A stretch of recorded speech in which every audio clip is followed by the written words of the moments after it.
Did you know that even though there are tens of thousands of words in the English language, you really only need about 3,000 of them to say anything you need to say? I'm teaching 3,000 words in 3,000 days. Stick with me and you'll get a new word every day.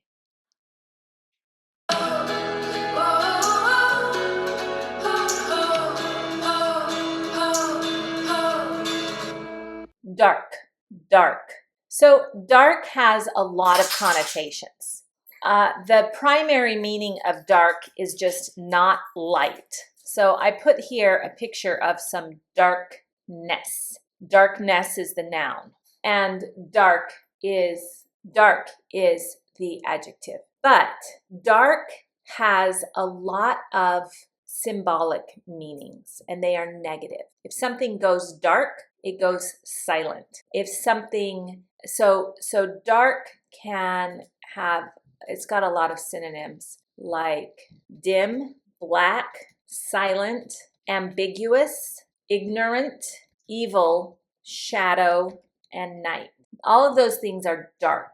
And why do we say ignorant? Ignorant just means not knowing something. But we call the time in European history where not many people could read, only really the church could read, we call that the Dark Ages. It's dark for two reasons. It's a time where a lot of people were not writing, so we don't know a lot about it. It's ambiguous. It's also a time in European history where most people were ignorant. They couldn't read or write, and they didn't know much about the world. So dark can be ignorant, meaning they don't know, they're uneducated. Some other synonyms that go with dim are murky. Dark can mean depressing, bleak, somber, lonely, morbid. Like if you like dark humor means it's morbid humor. It's humor about things that are maybe kind of depressing. And you might even say, oh, that's a dark joke. Morbid sense of humor or a dark sense of humor. If your communication with someone goes dark, it means it goes silent. So silent, quiet, secretive. We use this kind of meaning for dark to go dark if, for example, if we are NASA and the space station is talking to NASA, and then the space station stops talking to NASA for some reason. There's an interruption in that communication. We say it went dark. Dark can also mean ambiguous or secretive, mysterious, cryptic, obscure. Dark also has this evil, vile, or wicked feeling to it. Like these guys over here, they're very dark. Rotten or bad. As a noun, we would use dark as in shadows. Don't go into the dark. Stay in the light. She painted her bedroom walls a dark blue, which made the room feel cozy and calm. So we have the literal color. We say dark or light with a color. So we would use dark blue is almost a navy. This color is a dark blue. I have a dark blue pot. But and in English, we actually distinguish, or we don't distinguish between blues like this. We say dark blue or light blue. I know in other languages, these two are very different colors. We have this one, which is dark blue, and we have this one, which is light blue. Light blue, here's another example of light blue. That's light blue. And for English speakers, those are both blue. And then we say dark blue or light blue. We do the same thing with green. We do it with all the colors. Light green, dark green. Here's an example. Here's a light green.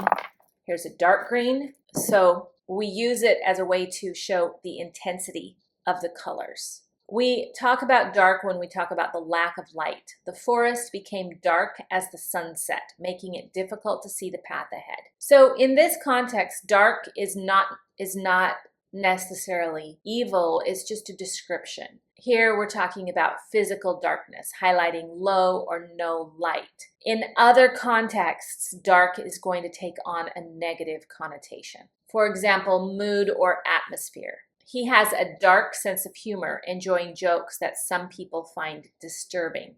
Dark conveys something serious, grim, or unsettling in tone. A dark sense of humor. It's unknown or mysterious. The origins of the old castle remain dark, with few historical records to explain its past. Here, dark talks about the mystery or the uncertainty. Dark is what we don't know.